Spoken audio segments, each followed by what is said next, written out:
Since 2015, Jared Stillman has rocked Nashville sports. That team freaking stinks. And now he's back. The takes are hotter than ever. I mean, let's be honest, he just can't coach. Welcome to Stillman and Company. Stillman and Company on the 440 Sports Network. We are presented by Hiller Plumbing, Heating, Cooling, and Electrical today on a Hot Take Friday. And today's show is going to be all over the place. Training camp for the Titans starts next week. We've got Amani Hooker, JC Latham on PUP. I've got some thoughts on that. The big news of the day, just around the country, I was even surprised by this. LeBron James has decided to roll with the Philadelphia 76ers. I got some thoughts on that.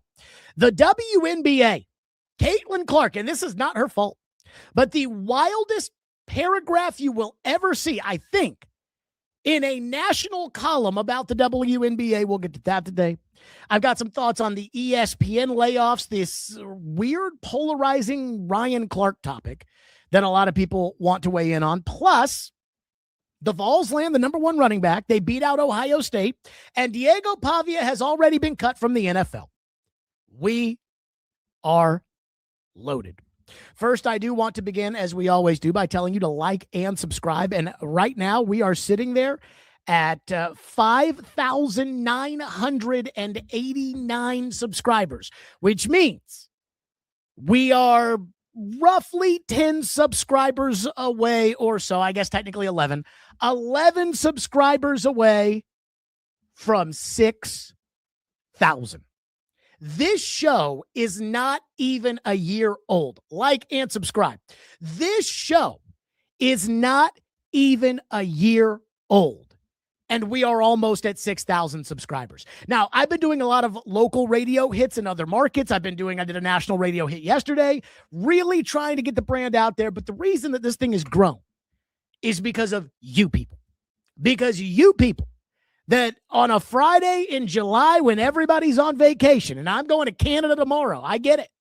When everybody's busy with their own shit, when they're not even playing football, you people are liking and subscribing. You people are telling your friends. You people are retweeting and reposting and everything else. So thank you. And let's get to 6,000. First, though, I do want to tell you about our presenting sponsor. That's Hiller Plumbing, Heating, Cooling, and Electrical. They've been with us from day one. They were with us probably when we didn't even have 1,000 subscribers, much less 6,000 subscribers. And I absolutely love that about Hiller. Hiller is honest. Hiller is loyal. And I know that because I use Hiller at my home.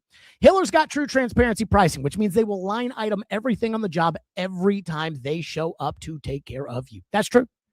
Again, anytime we've got an issue, there have been times where Hiller's come out to my home and they've line item for me and they've said, and I'm like, man, I can't pay that for that.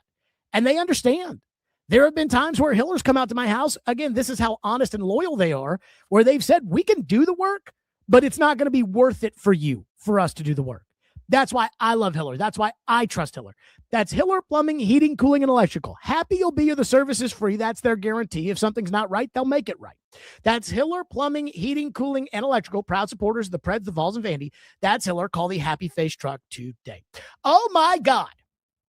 Did Titans Twitter have a meltdown yesterday afternoon when the Tennessee Titans announced that they were going to be placing tackle JC Latham and safety Amani Hooker on the PUP list?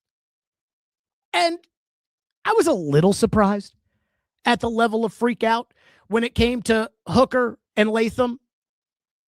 But I would also say Titan fans are on edge right now. And the reason Titan fans are on edge, and this is the same reason why every time I say anything bad about Cam Ward, everybody gets pissed off. Titans fans are on edge because they're trying to talk themselves into believing that the Tennessee Titans are going to dig themselves out of this hole, that there's going to be a light at the end of the tunnel, that this football team is going to be good and good soon enough, because if you're still rolling with the Titans, you must love them the same way I love them, because it's been a lot of pain. And as much optimism as there has been, and this idea that Cam Ward will be Mahomes, Jared, you will see. I think Titan fans deep down inside, They're nervous. I think deep down inside, they're a little skeptical. I think even TDG is a little skeptical deep down inside that maybe Cam's not the guy. Maybe this team's not going to be any good. Maybe Robert Saleh, who's 20 and 36 as a head coach, isn't cut out for the job. I don't know. I certainly have those reservations. But J.C. Latham and Amani Hooker being placed on the PUP list is not something that's going to get me all worked up. Kaharski would follow up afterward and say that these are not supposed to be major injuries and these guys should be back in there, which again is fine. Now, I want to take these separate players, or I want to take these two players. I want to separate them. I want to separate Latham over here, and I want to put Hooker over there, if I may. Let's start with J.C. Latham. J.C. Latham has been a disappointment. And I don't know what the deal with J.C. Latham is, because I don't know J.C. Latham. I've never met J.C. Latham. I've never really talked to anybody who is overly invested or, has a great knowledge base when it comes to J.C. Latham. I just know what I see from J.C. Latham from afar. If you remember, at my previous stop, which doesn't even have half the YouTube subscribers I have. But if you remember at my previous stop, on the night of the 2024 draft, I was devastated when Joe Alt went off the board of the Chargers at 5. Then the Giants took Malik Neighbors, who I would have loved for the Titans to take at 7. And the one thing I was scared about all day, for almost the entire draft process, I was not fearful that the Titans were going to draft J.C. Latham with the 7th overall pick. But that day was when it really started to pick up that the Titans were going to draft J.C. Latham. And when Joe Alt went off the board at 5, deep down inside, I knew they're going to fuck it up. Rand Carthon was the general manager. He was terrible. Brian Callahan was the coach. He was terrible. Bill Callahan was going to save the offensive line. I don't think Bill Callahan's a terrible line coach, but his line was terrible. And before the pick, I turned my phone over. I said, no tip picking. And I didn't want Derek Mason, who was doing the show with me, Chris Sanders, who was doing the show with me, Trevor Madge. I said, don't tell me what happens because I want this to be live reaction for everybody to see. And I said, Bowers or Odunze. That's what I wanted at that pick. But I was Bowers. Mark Dominic, the old Buccaneers general manager, had turned me on to Bowers. I was ready. I was a turn the card in Brock Bowers. And look, you're not a tight end away from competing. You weren't a tight end away from competing in 2024, but he's the best tight end in the NFL. We don't even know if J.C. Latham is good. And so I heard through my headphones when Goodell went to the podium that the Titans were taking J.C. Latham. And I absolutely lost it. Now, in fairness, I lost it when they took Carnell Tate. And I think after seeing him at practice, I think Carnell Tate's going to be a good player. But I lost it. And that was only the second time I lost it that night. I lost it the first time when the Chargers took Joe Alt, and I lost it a third time when Rand Carthon got up there and said J.C. Latham was going to play left tackle. I'm like, what? This guy didn't even play left tackle in college, and he's 364 pounds. The best left tackles are about 305 to 315. The best right tackles are about 320 to 335.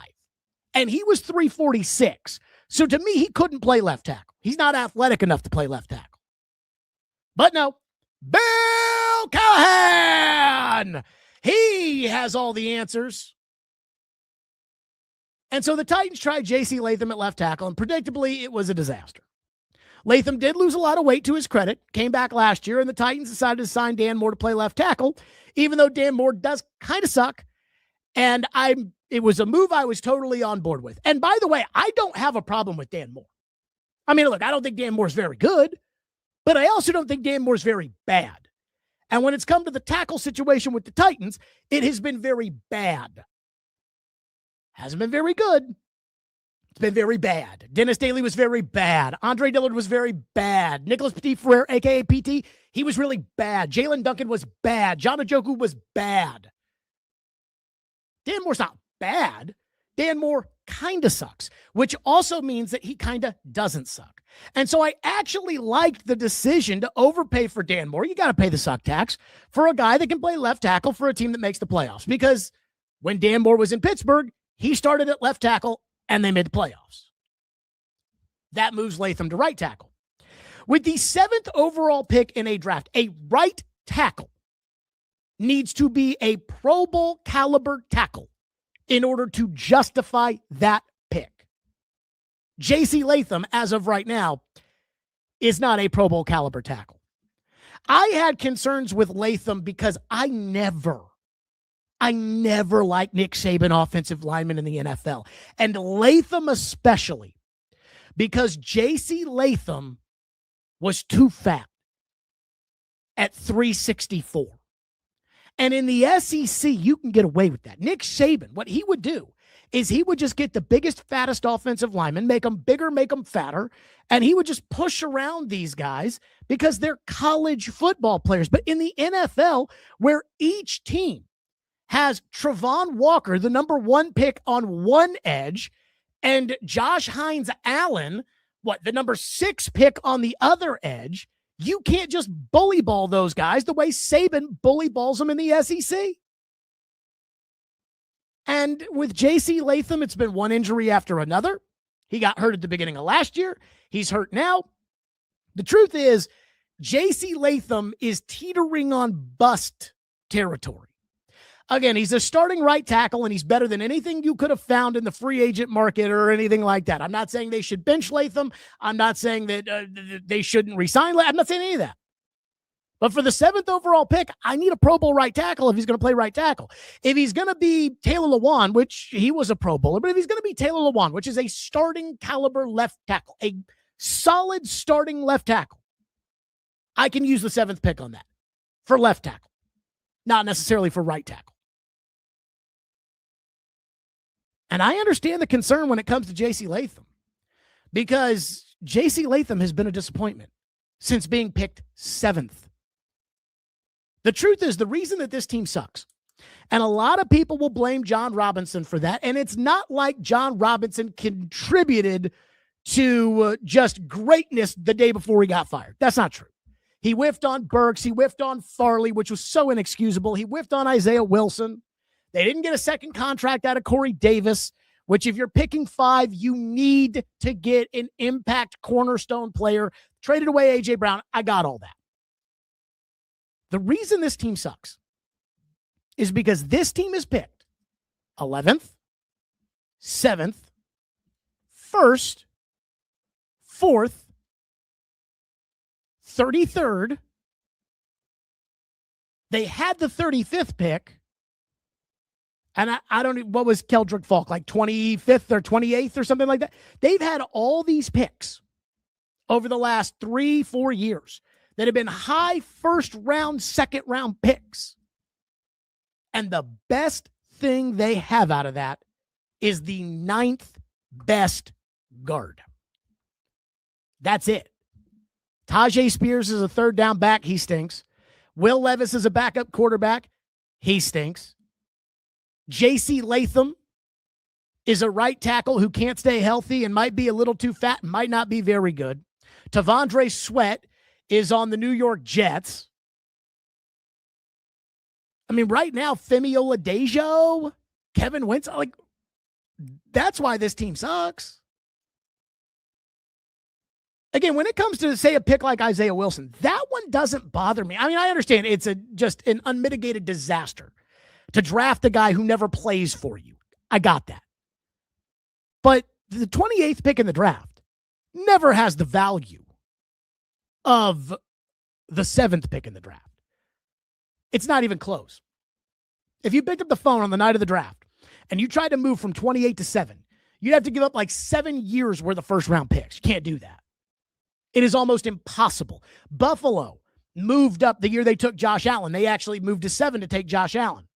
They had to trade up by dealing their starting Pro Bowl left tackle, Cordy Glenn, to Cincinnati, which was the first time that they moved up in the first round. And then they had to deal a pair of second round picks to move up again to be able to take Josh Allen. So look, I get it. I understand. Everybody, as soon as they took Latham, all the fans, what the fuck? And then Diana Rossini immediately put out there that Latham was Bill Callahan's favorite player. And then Rand got up there and Brian Callahan told everybody what they wanted to hear. And then they started to believe. But Latham's been a disappointment. The football games this year will matter for J.C. Latham. And look, I'm not putting the fact that Latham hasn't been worth the 7th overall pick on Latham. That's Rand Carthon's fault. That's Chad Brinker's fault. That's Brian Callahan's fault. That's Bill Callahan's fault. And ultimately, that's Amy Adams Strunk's fault for hiring and then promoting Rand Carthon. But while I think this is a very, very important season for J.C. Latham, I'm not freaking out because he's going to miss the first week or whatever it is of camp. He needs to be there for the padded practices. He needs to be there for the joint practices, and he needs to play in the preseason games. But missing the first week of practice for a guy we already knew was going to start, that's not a big deal. The second guy is Hooker. And here's the deal when it comes to Amani Hooker. Amani Hooker, in my opinion, is a good role player on a good defense, which is why I think the best Amani Hooker played in his career with the Titans was when Amani Hooker was the third safety with Kevin Byard and Kenny Vaccaro, and then later the second safety with Kevin Byard as the main safety. The problem is the Titans have had so few people to pay and so few people that are actually worth playing that Amani Hooker's gotten elevated in the minds of a lot of people to be something that, quite frankly, I don't think he ever was. I don't think Amani Hooker was ever a top 10 safety in the NFL. I don't think Amani Hooker, again, I look at Amani Hooker and I think he's kind of a player similar to Cedric Gray. And that would make sense since they were both 4th round picks. Cedric Gray had about a gazillion tackles last year, and that's great. But the thing about Cedric Gray, I've always believed, I think he's too small. I think he's too slow. But I think Cedric Gray can start on a good team, but he's got to be the second inside backer on a good team. Amani Hooker's the same way. Amani Hooker's got to be the second safety on a good team. And I know a lot of you want to go ahead and anoint Kevin Winston. I don't know if Kevin Winston can ever stay healthy. We'll see. I also don't know if Kevin Winston's that good. But if Kevin Winston becomes a more physical, hard-hitting version of Kevin Byard, because his game's not the same. Kevin Winston plays more like Blaine Bishop used to play. Kevin Byard was not a physical safety. He was a ball-hawking safety. But if he can do that and Hooker can be the second safety, then okay. But if you're thinking like, oh, no, Amani Hooker, he wasn't that good last year, and now he's heard this. Just remember, Amani Hooker was never that good. He was solid. And Amani Hooker, in my opinion, he can miss all of training camp. I don't care. Just get out there week 1. Amani Hooker knows what he's doing. Amani Hooker has played enough football that Amani Hooker can sit there in the meetings and be told what to do and then get out on the field and do it. Now, he's limited as far as how good he is, but this is not a big deal.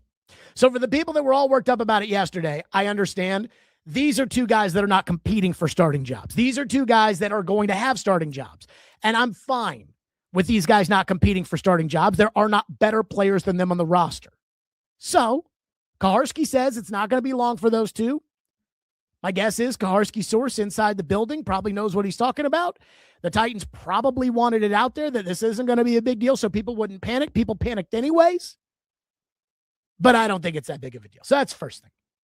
The second thing, big breaking news today. I was actually kind of surprised. I was at home working out when I just had First Take on. And they were talking about who's the team to beat in the AFC West. And Stephen A. talked about the Chiefs, and I was kind of looking forward to seeing what the guys on the panel's rebuttal was going to be. And then all of a sudden, breaking news, LeBron James signs with the 76ers. It's a 2-year deal. LeBron calls it his final decision. And now people are excited about the 76ers. Bob Myers, the old general manager in Golden State, now has a team that has Tyrese Maxey, VJ Edgecombe, Joel Embiid, Jaylen Brown, whom they acquired for pennies on the dollar with Boston, And now the king himself, LeBron James. And the betting markets are saying Philadelphia and the Knicks, they're right there for the East. Now, they don't think they're as good as San Antonio. They don't think they're as good as OKC. And I would agree with that. For some reason,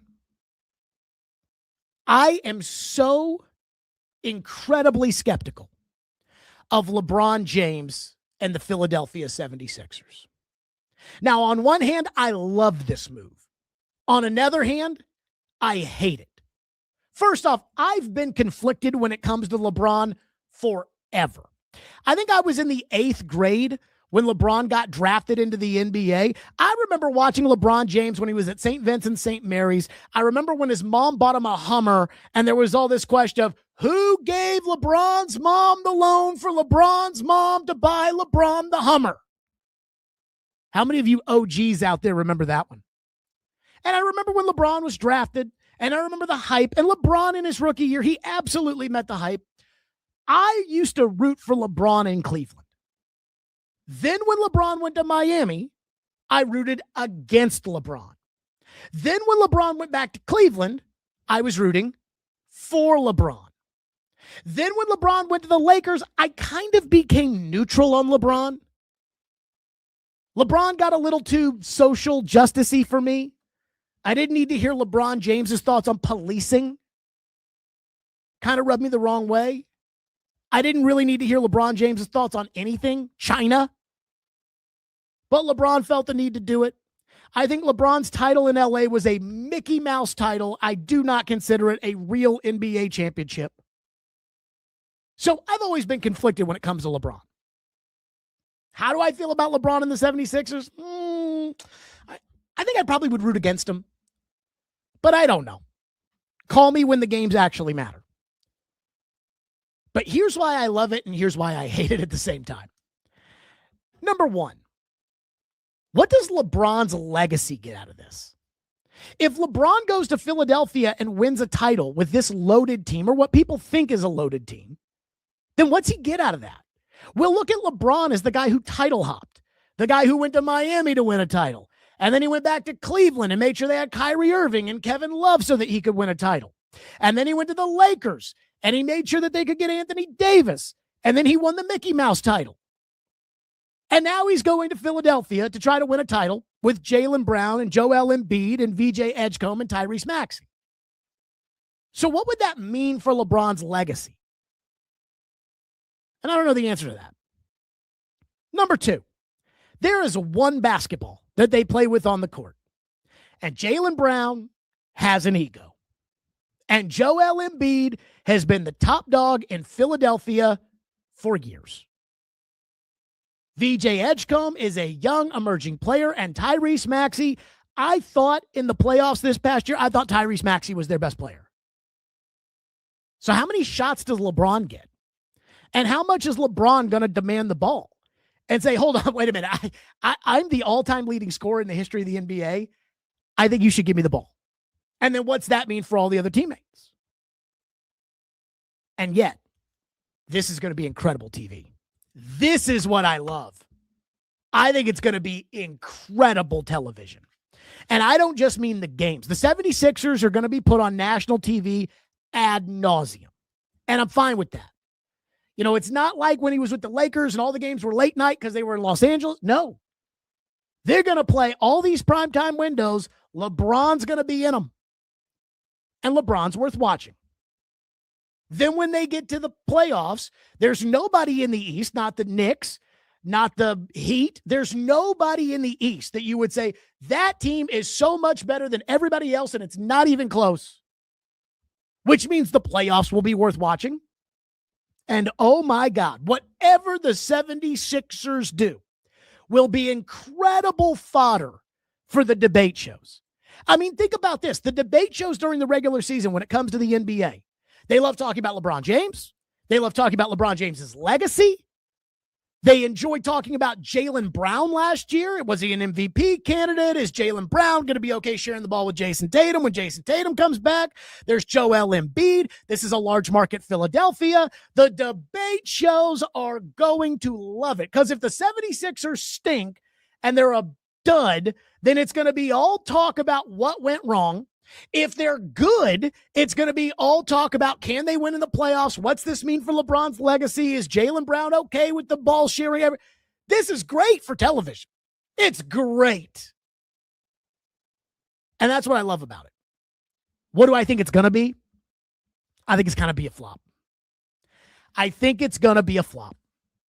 I think this will be Gary Payton, Karl Malone joining up with Shaq and Kobe in the Lakers. I'm not going to go as far as saying this is going to be the Houston Rockets when they had Hakeem and Barkley and Pippen, only because both Tyrese Maxey and Jaylen Brown are in their primes. Now, when I make that comparison to that Laker team that went to the NBA Finals, by the way, no matter how much of a train wreck that season was, I'm also going to tell you Jaylen Brown's good. He's not Kobe. I think this is going to be a dud. I think this is going to be one of those, you watch this team, they will be so good, and it'll be Kevin Durant going to Phoenix to team up with Devin Booker. And the reason I say this is because Philadelphia is a loser franchise, and their star players are all, I hate to say it, kind of losers. I was on Sirius XM at 7 a.m. the morning after Boston lost to Philadelphia in Game 7 of the first round of the playoffs. And I said right then and there, I said, this is a mark on Jaylen Brown because Jason Tatum's hurt, and so Jaylen Brown's got to carry the load. You're at home playing a loser franchise with loser star players like Joel Embiid, who's never won anything, and Paul George, who always sucks in big games. And you can't get it done? And now that's going to be your number one guy? He proved he can't be a number one guy. At least I think he proved he can't be a number one guy. Just like Kyrie Irving can't be a number one guy. I think Joel Embiid is a loser, and I think the 76ers have it in their DNA that they're losers. Now, Maxey and Edgecombe, that's a little different. They're kind of younger. And I can't say LeBron's a loser, but LeBron is not Jalen Brunson. LeBron is not Kobe. LeBron is not Michael. LeBron is not Tom Brady. He's not Joe Montana. I think the best way to say this, Tim Grover, who was Michael's trainer, Kobe's trainer, and Dwayne Wade's trainer. He says there are closers, guys who are good when everything's right. There are coolers, guys that you don't even want around. You don't want them on the team. And then there are cleaners, guys who make the team win. And he said, Jordan, cleaner. Kobe, cleaner. Dwayne Wade, cleaner. LeBron, closer. LeBron has to go to a team that's already made. LeBron has to play with other stars. LeBron can win you games in the NBA Finals in his prime and can win a championship, but you got to give him Dwayne Wade, Chris Bosh, Ray Allen, all those guys. Jalen Brunson doesn't need that. Jalen Brunson didn't have Dwayne Wade on his team. That's the point here.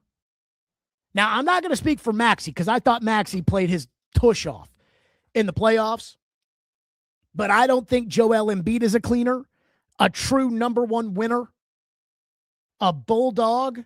I don't think he's that. By the way, I don't think Shaq was that. I think Tim Duncan was that. I don't think LeBron's that. I certainly don't think Jaylen Brown is that, and I don't think Embiid's that. So I think this thing is going to be a flop. I think it's going to be a total bust. But I think it'll be great TV. If I had to rank it right now, I'd put them as the third best team in the East. I'll go Knicks 1, Miami 2, and then I'll go Philadelphia 3. And I still think OKC is going to be better than them, and I still think San Antonio is going to be better than them in the West. Though Wemby, again, when we talk about cleaners and guys that carry the team and win the championships, and I was very disappointed by Wemby in these NBA Finals. SGA, I think he's a cleaner. I think he carries his team. In Game 7, SGA did everything he could to carry an injured Golden State team, OKC team over the finish line. I don't know if Wemby has that in him. So that's the second thing. The third thing, man, we got to talk about this Ryan Clark story. So Caroline was on Wednesday, and we talked about Ryan Clark. And I think most people know by now what happened. Ryan Clark was at work on Monday on ESPN hosting NFL Live, one of the panelists, and Outkick got note that Ryan Clark was being let go as part of ESPN's layoffs, and they started to report the news while he was on TV. And during a commercial break, ESPN told him, hey, we're going to fire you, and go ahead, pack up and move on. And that was very poorly handled by ESPN. It was very embarrassing, I think, the way it was handled by ESPN, but whatever. ESPN goes through layoffs like all of these companies do about every 3 or 4 years. And when Caroline took the Yahoo job, I told Caroline, I said, the one thing here is that every 3 or 4 years, these corporations, they go through layoffs. And Ryan Clark was part of the layoffs this past week, along with Carl Ravitch and Tom Pelissero and Charles Davis and others. And what I am still shocked by when it comes to the Ryan Clark firing is how many people have very, very strong feelings about Ryan Clark being laid off by ESPN.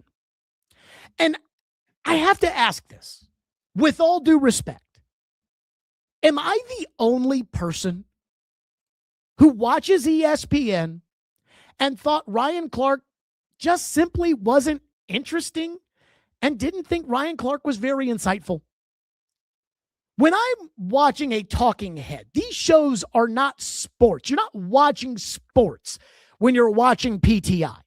You're watching sports when you watch the Knicks play the Celtics. You're watching sports when you watch the Marlins play the Orioles. That's sports. Just like you're not watching news when you're watching Tucker Carlson. You're watching people talk about the news. So when I see a talking head on sports television, I want one or the other. I want insightful or I want entertaining. I'll use Michael Irvin, the playmaker, as my example here. I think Michael Irvin is incredibly entertaining. I think he's entertaining when he was on ESPN. I think he's entertaining on NFL Network. I think he's great. I would not hire Michael Irvin to be my general manager. In fact, there's probably not a lot of things that had some sort of seriousness to them in which I would look to Michael Irvin for expertise. But man, if I'm sitting there on the couch and I want to see two guys debate the Dallas Cowboys, Michael Irvin, Stephen A., must watch. And I think Jay Billis is incredibly insightful as a basketball analyst, and especially when it comes to paying the players and things like that. And he can push back on Seth Greenberg, and he can push back on Calipari, and he can push back on people on the panel. I find him to be very insightful, even when he says something I disagree with. Personally, I found Ryan Clark to be neither. And yet Ryan Clark got laid off at ESPN.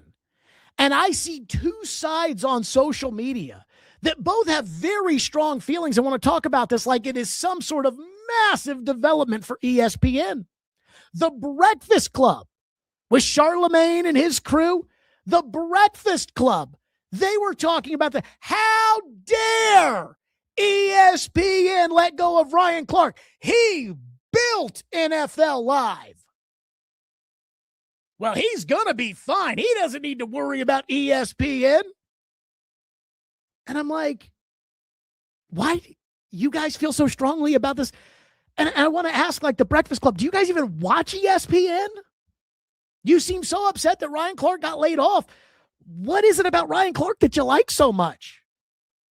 And then Outkick, who reported the story, and the right-wing Twitter ecosystem all celebrated Ryan Clark being let go as if he was some sort of authoritarian dictator that, oh my God, thank God we are now done being oppressed by the Ryan Clark on NFL Live and SportsCenter regime. And I just don't think either reactions are accurate. Ryan Clark did not build NFL Live. I would argue Ryan Clark wasn't even really all that important to ESPN. And I'll also say this is not a new day for society, because Ryan Clark is no longer going to be on the panel discussing which AFC East team's quarterback should feel the best about this upcoming season. My guess on what happened with Ryan Clark, someone in the previous ESPN administration thought Ryan Clark was worth paying money to, and someone that is now running the current ESPN administration doesn't. And when they were going over who we're going to let go and who we're going to keep, they decided, Ryan Clark's really not that big of a deal, because we can get one of 9,000 former NFL players to replace him. We have an open spot on the panel on NFL Live. We can go get Jason McCourty. They already have him. They can use any of the guys from NFL Network that they didn't get rid of. I saw somebody put out there on Twitter the other day, they think Steve Smith Sr. would be somebody who would be a good fit. I'd much rather listen to Steve Smith Sr. than Ryan Clark. And when it comes to the ESPN layoffs, between, again, the names we know, Clark, Cam, Carl Ravitch, Charles Davis, Tom Pelissero, I think they let go of people who can go out and get another job. Now, I don't think this was some sort of humanitarian act by ESPN to say, well, Tom Pelissero, you've got a big enough profile, you can go somewhere else and you can get a paycheck, and so, you and your family will be okay, and we want to protect other people. But the way ESPN does their layoffs is like this. Let's say you make $1 million on ESPN. If you make $1 million on ESPN and ESPN lays you off, and let's say you've got 3 more years on your contract, you will get $3 million from ESPN as if you are being paid by ESPN, as if you are still working at ESPN. I don't know why they go through these layoffs and they line item. I don't understand how it all works, but you get paid. But if you get another job, then you have to give up the ESPN money. That's why when Susie Colbert was let go, she said, see ya, because she's not giving away the free money. Other people have been put in positions where they've decided, you know what, I want to get back in the game. And CBS, NBC, Yahoo, whomever, they're offering and it's negligible, the difference, fine, I'll go do it. So they think Ryan Clark can get another job. And then they don't have to pay Ryan Clark. I mean, I think the news yesterday, Jonathan Jones is going from CBS to The Athletic. I think Jonathan Jones was both terrible on television and didn't have a lot of info. I think that spot's perfect for Tom Pelissero. If I was CBS, I would have hired him yesterday. And so that's why I think ESPN prioritized who they let go. Carl Ravitch can get a job wherever baseball goes, whether it's as a play-by-play guy, which I'm not sure I love Carl Ravitch as a number one play-by-play guy, or a studio host. He can go. NBC just reacquired some baseball rights this year. They're probably going to make a bigger play when the rights become more available in 28. That would make sense for Carl Ravitch. He'd go get another deal. But this idea that Ryan Clark, again, the Breakfast Club, I mean, you would have thought it was a funeral for Ryan Clark. And the other side of it, right-wing Twitter, they think, oh my God, the sky is blue and a rainbow is out because Ryan Clark is gone. And again, Ryan Clark just did it. In my opinion, he didn't matter that much to ESPN. I never turned on the TV for Ryan Clark, but I also never turned off the TV for Ryan Clark. He just didn't matter that much.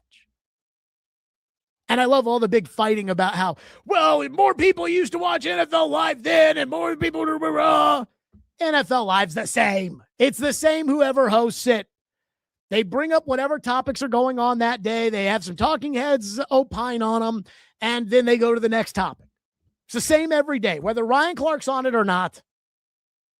He built it. But I also think, again, this idea that, oh my God, this big bad Ryan Clark, he's the worst. What are we going to do? Now, speaking of the worst, I am not a high school football recruiting guy anymore. I never really was when it came to college football. I never really got in to the whole recruiting thing because these guys are 18 years old.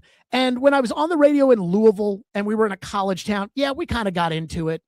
But once the transfer portal became a thing and guys could commit one day and then go leave and go somewhere else the next day, I really stopped caring. Because now the transfer portal and where people go, that's more important than the actual recruiting of high school kids.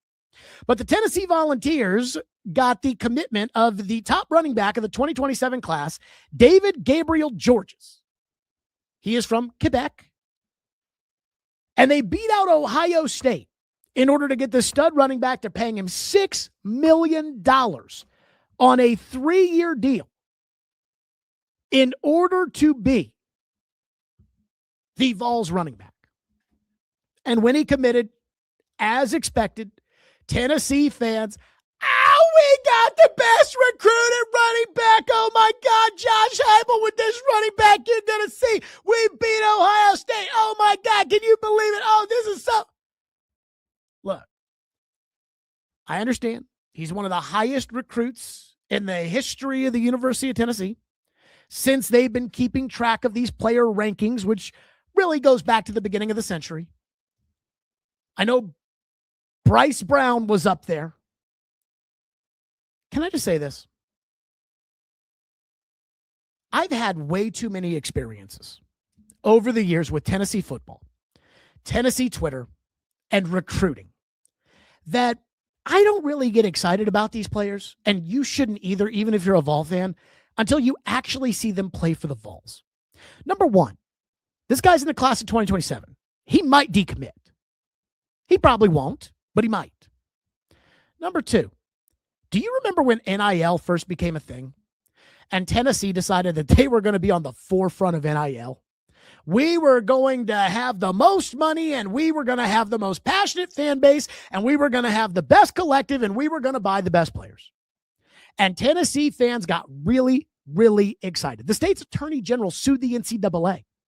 And if you remember what the moment that Tennessee put their flag in the ground and they said that we are going to own paying players, it was when they got the commitment of that top quarterback recruit that Josh Heupel was going to turn into the next Peyton Manning, Nico Iamaleava. I remember Nico. I remember all the big recruits Tennessee's gotten over the years. I remember when Butch Jones was out there getting Shy Tuttle and Khalil McKenzie, and oh my God, Butch Jones, brick by brick, he's at it again. And what do they have to show for it? Nico got them to the college football playoff once, and they got housed by Ohio State in that game.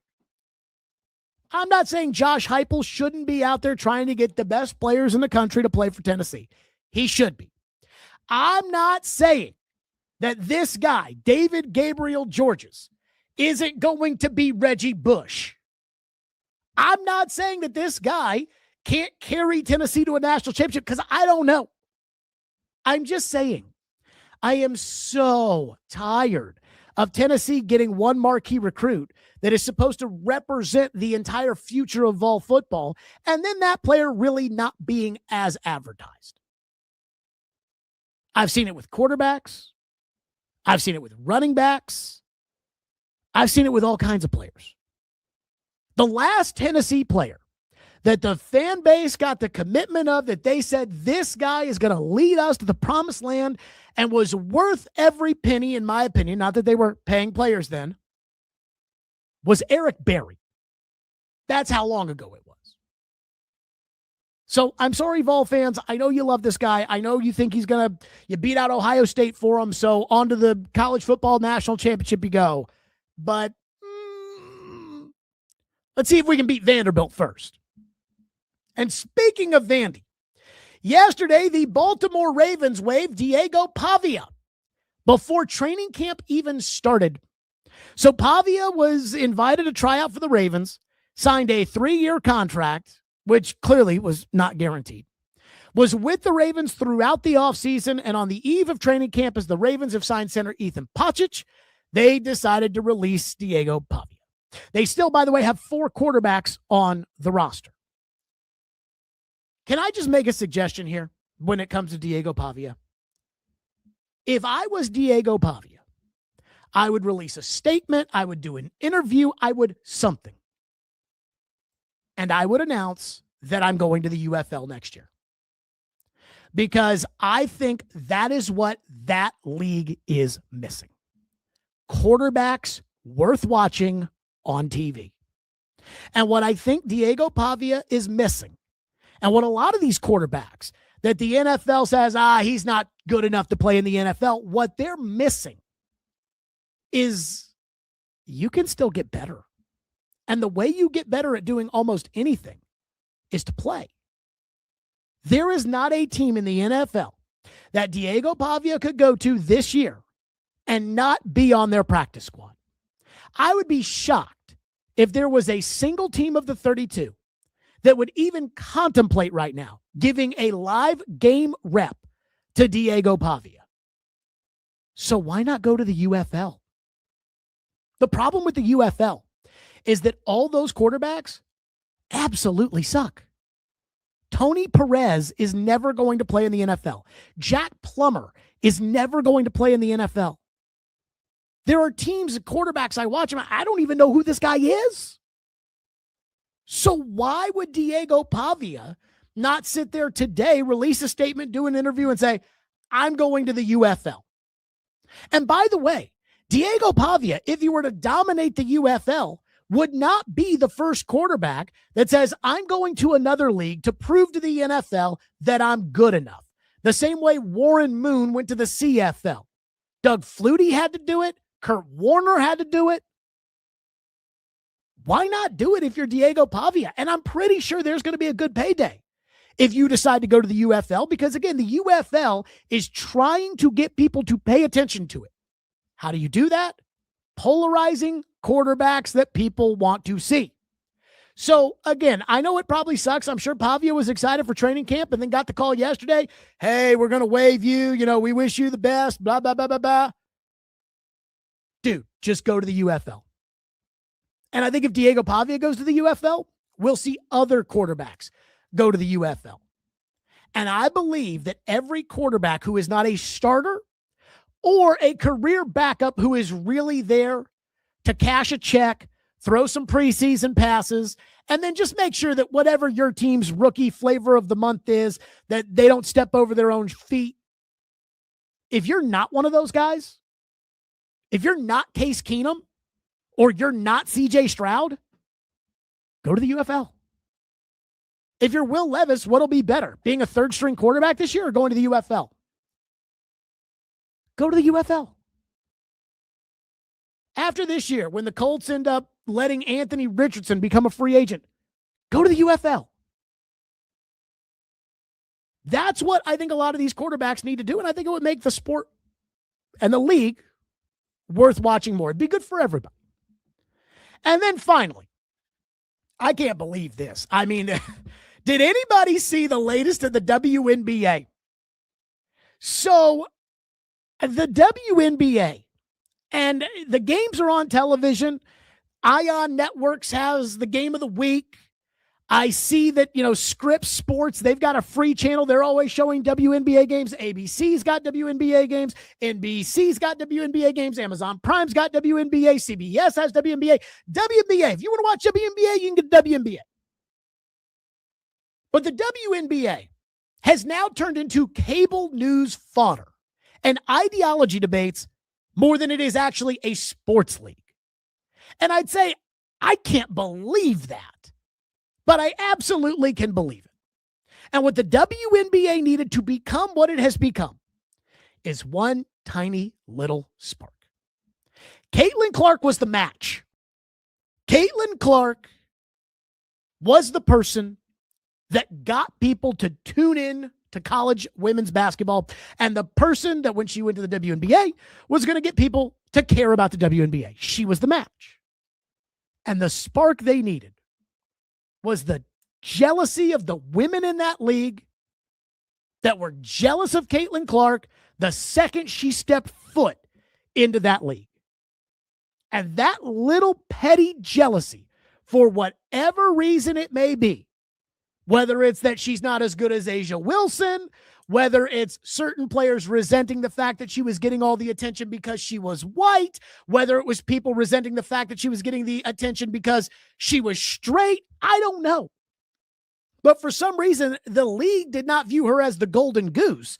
The league viewed her as somebody that was infringing upon what they believed that league was to represent. And that was the spark that league needed to explode into the cable news, social media, ideology debate show that it has now become. And today, this week, the winner of the using the WNBA as fodder to just say wild and crazy shit belongs to Nancy Armour of USA Today, who dropped the latest and wildest take that honestly I laughed at because I read it and I thought, what the fuck? So, USA Today, quote, this was in a story about Caitlin Clark and how she yells at the refs. Again, I don't even watch the WNBA. But from the USA Today story, quote, it shouldn't need reminding that this country has an awful history of black people being harmed and even killed in the name of defending white women. The WNBA's All-Star game this weekend is in Chicago, Emmett Till's hometown, and a local art gallery is currently hosting an exhibit imagining his life if he hadn't been lynched. While it is incumbent on the WNBA to do more to protect their players, it should also be an expectation on Clark to recognize the wilder consequences of her actions. Holy shit. I read that and I told my dad yesterday, I'm like, you got to read what this woman in USA Today wrote. Because it is just so absurd. Again, what the fuck? And I know this isn't the point that Nancy Armour was trying to make, but I need her to hear this.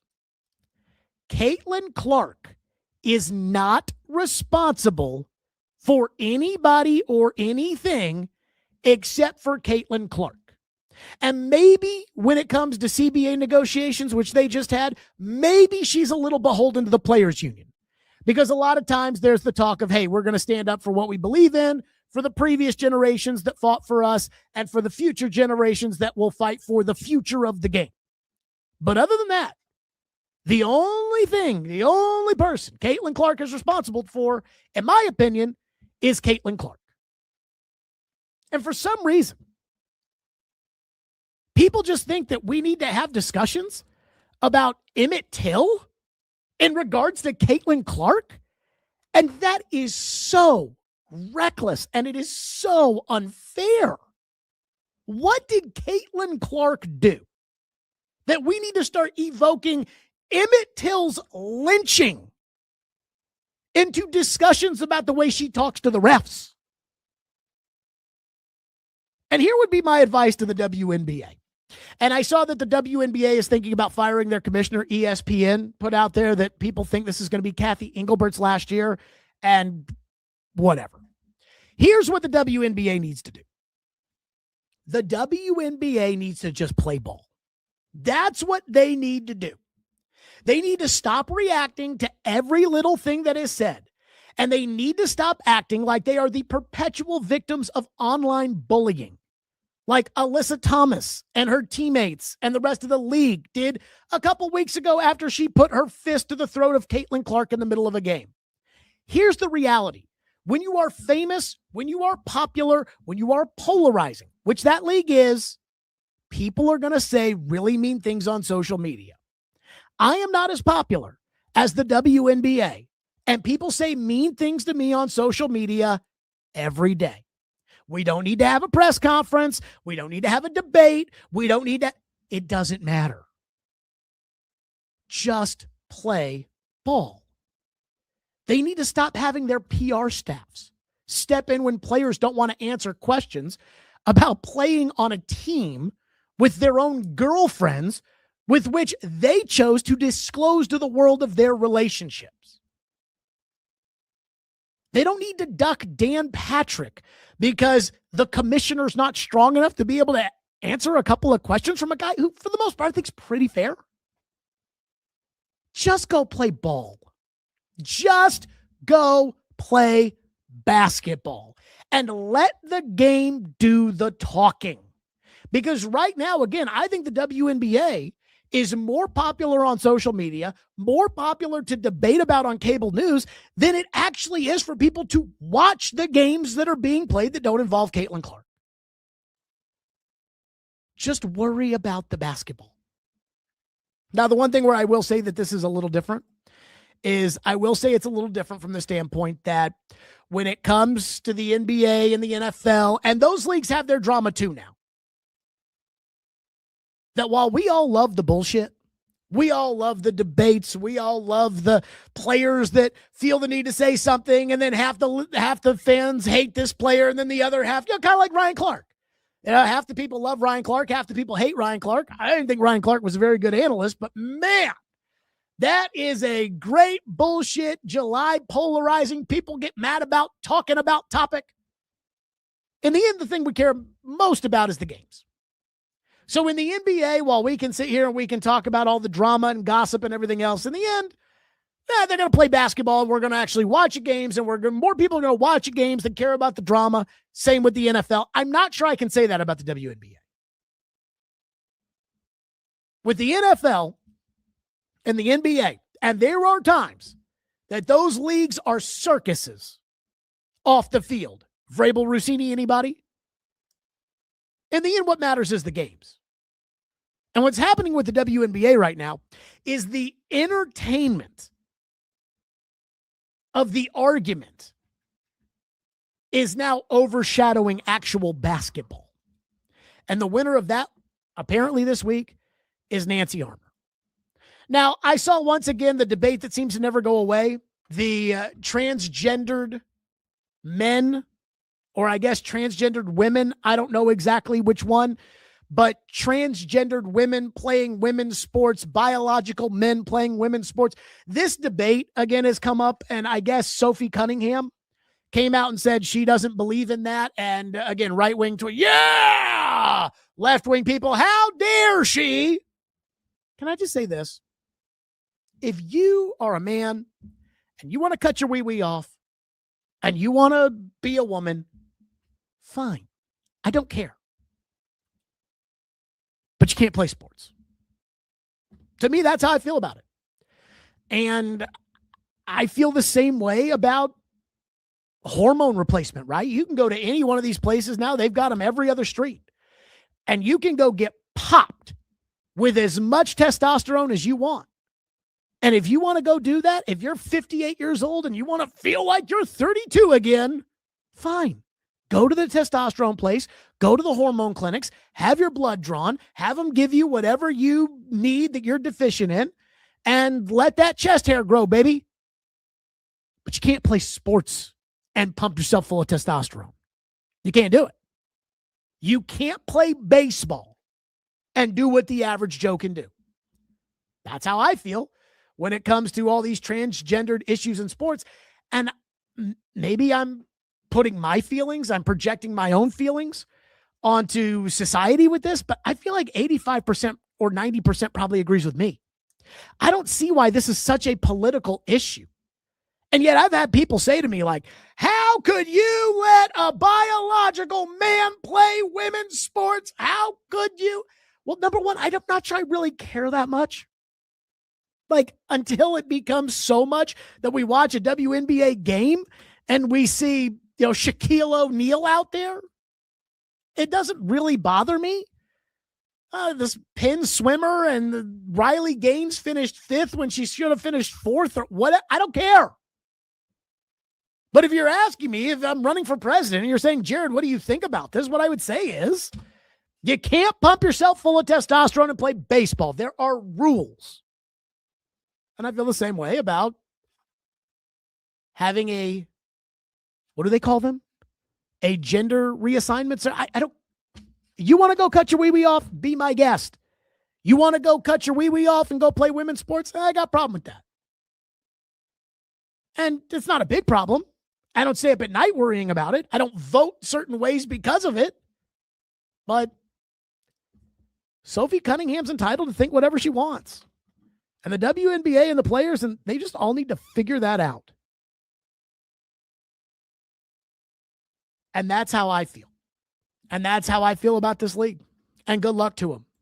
Okay, that's going to do it for us. And next week, training camp starts. And you know the Monday of training camp, Stillman and Company for years. We've done the official Titans expectations. That is exactly what we're going to do next Monday as well. So be sure to like and subscribe. We're going to try to hit over that 6,000 subscribers. We would love to do it. Tell all your friends, like and subscribe. Stillman and Company here on the 440 Sports Network.